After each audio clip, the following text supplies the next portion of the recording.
हर हर महादेव। जय शिवा शंभू। स्वागत है आप सभी का आपके अपने चैनल पर। सावन 2024 का पवित्र महीना शुरू हो रहा है। दोस्तों, सावन का महीना कामनाओं को पूर्ण करने वाला महीना होता है। इस महीने में भगवान शिवा की कृपा पाना चाहते हैं तो उनकी आराधना कीजिए, उनके मंत्र का जप कीजिए। बहुत ही शीघ्र उनकी कृपा प्राप्त हो जाती है, क्योंकि शास्त्रों में कहा गया है कि सावन का महीना भगवान शिवा को इतना प्रिय है कि इस महीने में की गई पूजा आराधना से भगवान भोलेनाथ बहुत ही शीघ्र प्रसन्न हो जाते हैं और अपने भक्तों की समस्त कामनाओं को पूर्ण कर देते हैं। दोस्तों, इस तरह अगर आप सावन के सोमवार की दिन यदि आप भोलेनाथ के वहां नदी महाराज की पूजा अर्चना करते हैं तो आपकी हर मनोकामना तुरंत पूरी हो जाती है। और अगर पूजा करते समय आप यह शब्द नदी जी के कान में बोल देते हैं तो आपका कार्य पूरा होने से कोई नहीं रोक सकता। दोस्तों, इस सावन मास में भगवान शिवा की पूजा के समय कुछ विशेष नियमों का पालन पुर करना चाहिए। कुछ विशेष नियम इस सावन मास में हमें जरूर निर्धारित करनी चाहिए कि हम इस विधि से पूजा आराधना करेंगे। अगर हमारे मन की कोई भी विशेष कामना है तो उसको अगर बहुत शीघ्र आप पूर्ण करना चाहते हैं तो आप कुछ विशेष नियम इस सावन मास में जरूर अपनाइए। ऐसे ही कुछ बहुत विशेष नियमों के बारे में आज इस वीडियो में हम बात करने वाले हैं। लेकिन दोस्तों, उससे पहले आपसे रिक्वेस्ट करते हैं कि वीडियो को लाइक जरूर करेगा, दोस्तों को शेयर कर दीजिएगा। और अगर आपने अभी तक चैनल को सब्सक्राइब नहीं किया है तो चैनल को सब्सक्राइब करके बेल आइकॉन जरूर दबे। दोस्तों, आपकी कोई भी कम ना हो, किसी भी कामना के लिए भगवान शिवा की आराधना करना चाहते हैं, धन, संतान, व्यापार या फिर जीवन की कोई भी आपकी समस्या हो उसे दूर करना चाहते हैं, आप किसी भी नियम का पालन पुर कीजिए, भगवान शिवा की आराधना कीजिए, आपकी कामना अवश्य पूर्ण होगी। सावन बीतने से पहले कई बार मनोकामनाएं पूर्ण हो जाती हैं। भगवान शिवा इतना अधिक प्रसन्न हो जाते हैं अपने भक्तों पर। हम सिर्फ समर्पित भाव से भगवान शिवा की शरण में जैन सर्वस्व त्याग कर भगवान शिवा की शरण में जाए। सर्वस्व त्यागने का मतलब सिर्फ यह है कि जब हम भगवान की शरण में जाते हैं तो हमें माम में किसी भी प्रकार का संशय नहीं रखना चाहिए। कई भक्ति होते हैं जो पूजा करते हैं लेकिन उन्हें लगता है कि इस पूजा से कुछ नहीं होगा। अगर आप पहले ही यह चीज मान लेंगे कि देखते हैं क्या होता है तो सच में कुछ नहीं होगा। आपको मां में विश्वास रखना होगा कि मंत्र एक लौटा जल ही अगर मैं भगवान शिवा को अर्पित कर रहा हूं तो इसी से मेरी मनोकामना पूर्ण हो जाएगी। अगर आपके मां में विश्वास होगा तो शिवलिंग के मंत्र दर्शन करने से भी आपकी मनोकामना पूर्ण हो जाती है। तो विश्वास बहुत आवश्यक है, इसलिए कह रहे हैं सर्वस्व त्याग कर भगवान शिवा की शरण में जाना होता है, तभी हमारी मनोकामना पूर्ण हो जाती है। दोस्तों, आज जो नियम हम आपको बताने वाले हैं, आप इसमें से कोई भी एक नियम अपना सकते हैं, चाहे तो सभी नियमों का पालन पुर कर सकते हैं। यह पूजा के ही नियम है, बस हमें ध्यान रखना है कि हम पूरे महीने इन नियमों का पालन पुर करें, प्रतिदिन इस नियम का पालन पुर करें और श्रद्धा भाव से पूरे नियम का पालन पुर करें। वो सबसे पहले बात करते हैं अभिषेक के बड़े में। जो हम अभिषेक करते हैं भगवान शिवा का, एक आप नियम बनाया कि प्रतिदिन आप शिवलिंग का अभिषेक करेंगे। जी भी द्रव्य से करने में आपको सुविधा होती हो, जैसे कुछ लोग पंचामृत से करते हैं, कुछ लोग कच्चे दूध से करते हैं, या आपकी कोई विशेष कामना है जैसे कि कुछ लोग गाने के रस से करते हैं या अनार के रस से करते हैं या केसर के रूप से करते हैं। जो भी आपके पास उपलब्ध हो या जो भी आपकी कामना हो, आप यह नियम बना लीजिए कि हर रोज आपको शिवलिंग का अभिषेक करना है। यहां रोज आपको शिवा मंदिर जाकर दर्शन करना है। अब अभिषेक कैसे करना है? बहुत से भक्ति जाते हैं, जल्दी से अपने हाथ में जो पानी होता है, जो भी द्रव्य आपके साथ में होता है, पत्र में आप पलटते हैं शिवलिंग पर और थोड़ी डर रुकते हैं और चले आते हैं। ऐसे अभिषेक नहीं करना है। जब आप अभिषेक करते हैं, पूरी श्रद्धा भाव से सच्चे मन से कीजिए। पत्र जो अपने हाथ में पड़ा है, दोनों हाथ से पकड़कर भगवान शिवा के शिवलिंग पर जो आप द्रव्य गिरते हैं उसकी धार बहुत ही पतली धार होनी चाहिए। जब आप भगवान शिवा का अभिषेक करें तो उत्तर दिशा की तरफ आपका मुख होना चाहिए और पूरे श्रद्धा भाव से पतली धार बनाते हुए भगवान शिवा के मंत्र का जप करते हुए, किसी भी मंत्र को आप जपना चाहते हैं उसे मंत्र के द्वारा भगवान शिवा का अभिषेक कीजिए। हर क्षण आपके मां से वह मंत्र निकलते रहना चाहिए। जब तक आप शिवा का अभिषेक कर रहे हैं तब तक तो पतली धार के द्वारा जब आप अभिषेक करेंगे तो बहुत अधिक समय तक आप अभिषेक भी करेंगे, और अभिषेक करते समय हम जितने अधिक मंत्रों का जाप करते हैं उसका फल हमें बहुत अधिक प्राप्त होता है। तो जब आप अभिषेक करते हैं इस बात का जरूर ध्यान रखें कि अभिषेक आप प्रतिदिन करें। यह निर्धारित कर लीजिए कि इस पूरे महीने में मैं हर रोज अभिषेक करूंगा। अगर आप यह एक नियम भी बना लेते हैं तब भी आपको बहुत ही श्रेष्ठ फल की प्रताप होती है। आपकी जो भी कामना है भगवान शिवा से कहे, प्रार्थना करें। अभिषेक प्रतिदिन करने का नियम आप ले लीजिए। अगला नियम जो आपको ध्यान रखना है, शाम को शिवा मंदिर में दीपदान जरूर करना चाहिए। यह संकल्प ले लीजिए कि इस पूरे सावन में मैं शिवलिंग का हर रोज दर्शन करूंगा, अभिषेक करूंगा और शाम को दीपदान अवश्य करूंगा।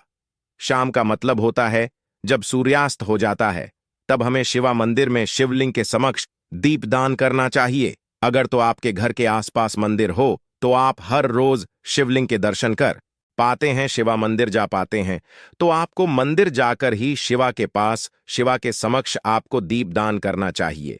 लेकिन अगर आप शिवा मंदिर हर रोज नहीं जा पा रहे हैं तो आप अपने ही घर में भगवान शिवा के नाम का एक दीपदान कीजिए, जो आप शाम को दीपक जलते हैं। जैसे कि हर रोज हम शाम को संध्या वंदन करते समय जो दीपक जलते हैं उसके अलावा ये दीपक अलग से होगा, जो भगवान शिवा की जो भी आपके पास प्रतिमा शिवलिंग फोटो मौजूद है, इस फोटो के सामने आप अपने मां में भगवान शिवा का स्मरण करते हुए दीपक को जल दीजिए।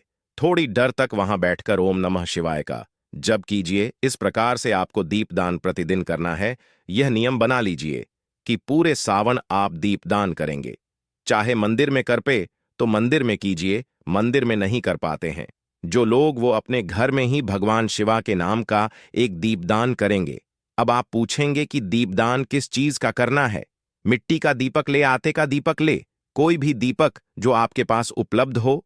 मिट्टी का दीपक हो आप मिट्टी का दीपक ले सकते हैं, या आपके पास आटे का दीपक हो तो आप आटे का दीपक भी हर रोज बनाएं, और इकड़े का दीपक, क्योंकि आपको हर रोज बनाना मिट्टी का दीपक भी आपको हर रोज ही लेना पड़ेगा। प्रतिदिन नया दीपक हमें प्रज्वलित करना होता है।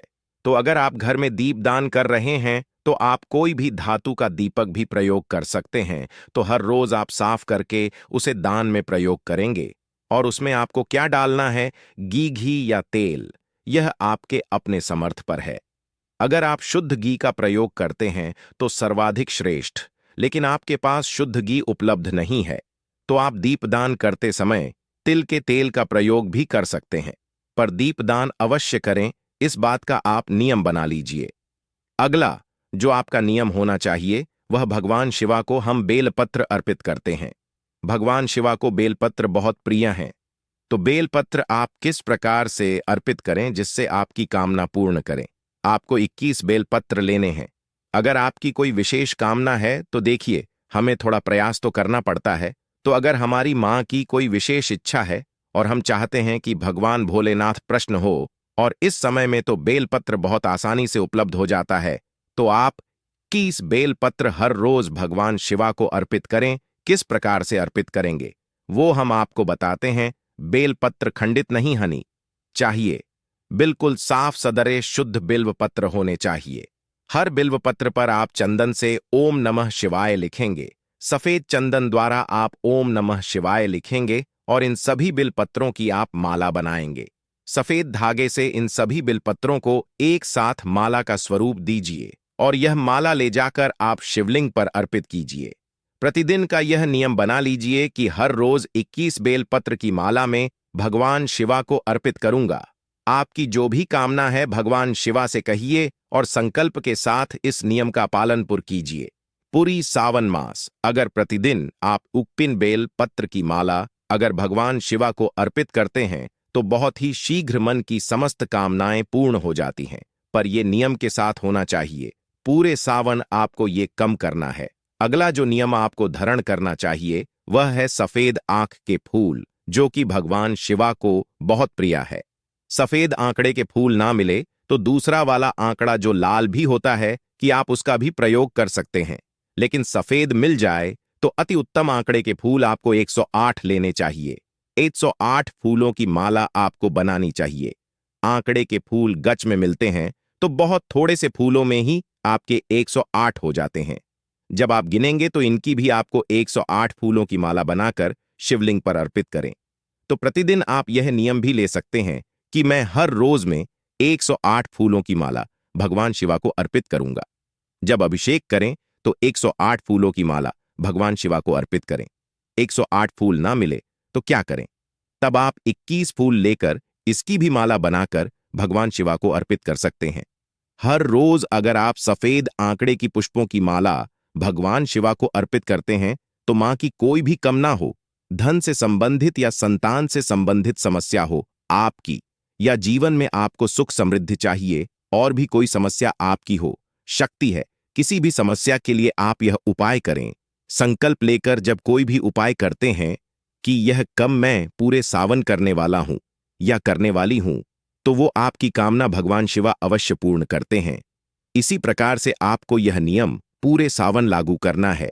मतलब पूरे सावन में आप इनमें से कोई भी एक नियम बना लीजिए कि पूरे सावन में इनमें से एक नियम का तो मैं जरूर पालन पूर्ण करूंगा, और अगर आप सारे नियम कृपा आते हैं तब तो अत्यंत श्रेष्ठ है। अगला आपका नियम होना चाहिए कि पूजा के बाद, यानी जब आप शिवा मंदिर में पूजा करते हैं, भगवान शिवा की आराधना करते हैं, उसके बाद नदी देवता के कान में हर रोज आपको ओम नमः शिवाय बोलना है। 11 बार बोलना है आपको। और जब नदी देवता के कान में कोई शब्द बोलते हैं तो बहुत आराम से बोलते हैं कि जब हम उनके कान में बोलते हैं तो किसी दूसरे को न सुने दे। जो हमारे पास में खड़ा कोई भी व्यक्ति हो उसे हमारी आवाज सुने ना दे। इतने आराम से हम नदी देवता के कान में अपने शब्द बोलते हैं, अपनी कामना बोलते हैं, ओम नमः शिवाय बोलते हैं। तो आपको सिर्फ 11 बार ओम नमः शिवाय बोलना है, कोई कामना नहीं बोलनी है, सिर्फ ओम नमः शिवाय हर रोज 11 बार पूजा के बाद बोलना है। इतना कर लीजिए, आपकी कोई भी कामना हो नदी देवता भगवान शिवा तक पहुंच देते हैं और आपकी कामना अवश्य पूर्ण हो जाती है। दोस्तों, ये बहुत ही जरूरी नियम है सावन में, और हमें प्रतिदिन सावन में नियमों का पालन पूर्ण करना चाहिए। लेकिन प्रतिदिन अगर आप सभी नियमों का पालन पूर्ण नहीं कर पाते हैं तो पूरे सावन में कोई भी एक नियम या इससे अधिक नियम जितने का आप पालन पूर्ण कर पाते हैं जरूर कर लीजिए। अगला नियम जो आपको इस सावन में करना चाहिए, आपकी कोई विशेष कामना हो तो उसके लिए यह उपाय है पंचाक्षरी मंत्र का। जब पंचाक्षरी मंत्र का जब विशेषकर हर कोई करता है सावन के मास में, ओम नमः शिवाय का जब सभी करते हैं, लेकिन किस विधि से करते हैं? देखिए, आपको एक संकल्पित संख्या लेनी है कि इस पूरे सावन में मैं 1,25,000 की संख्या ओम नमः शिवाय का या नमः शिवाय का जाप कर दूंगा। रुद्राक्ष की माला द्वारा जैसे आप 82,000 मंत्र या पहले दिन से लेकर अंतिम दिन तक अपनी संख्या निर्धारित कर लीजिए। कितनी संख्या में आप जपना चाहते हैं? 11 माला, 21 माला, 108 माला, या आपके पास समय हो तो और भी अधिक।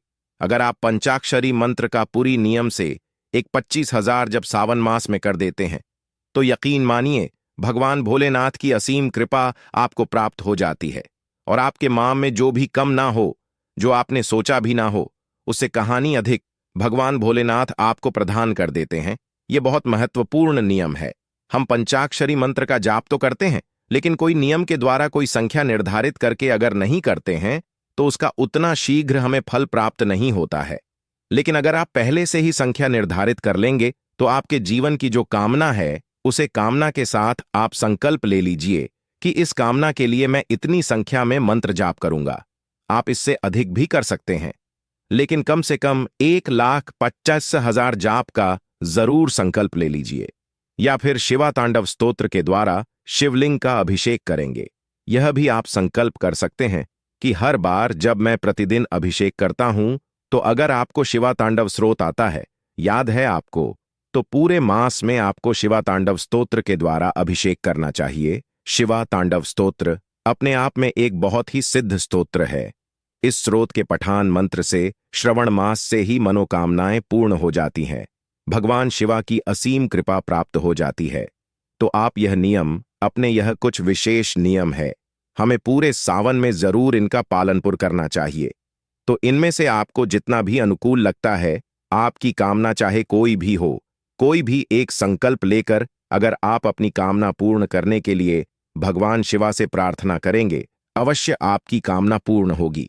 जैसा हमने पहले कहा, सर्वस्व त्याग कर भगवान शिवा की शरण में जैन और मंत्र, एक लोटा जल भी प्रतिदिन नियमित निरंतर एक नियम के द्वारा चढ़ाएंगे कि हर रोज आप इस समय भगवान शिवा के मंदिर जाते हैं और अभिषेक करते हैं, तो यकीन मानिए एक जो नियम होता है उसका फल बहुत ही शीघ्र हमें प्राप्त होता है। तो हम उम्मीद करते हैं आप लोगों से कि आप पूरे सावन में कोई ना कोई उपाय जरूर करेंगे। एक नियम के द्वारा भगवान शिवा की पूजा आराधना कीजिए, कोई भी एक नियम का आप पालनपुर कीजिए, तो भगवान शिवा की कृपा आपको अवश्य प्राप्त होगी। उम्मीद करते हैं आज की वीडियो से आपको लाभ अवश्य होगा। तो दोस्तों, अगर आपको यह खास जानकारी पसंद आई हो तो इस वीडियो को आप लाइक करके इसे अपने दोस्तों को शेयर अवश्य करेगा। कमेंट में लिखे हर हर महादेव। आप सभी का धन्यवाद।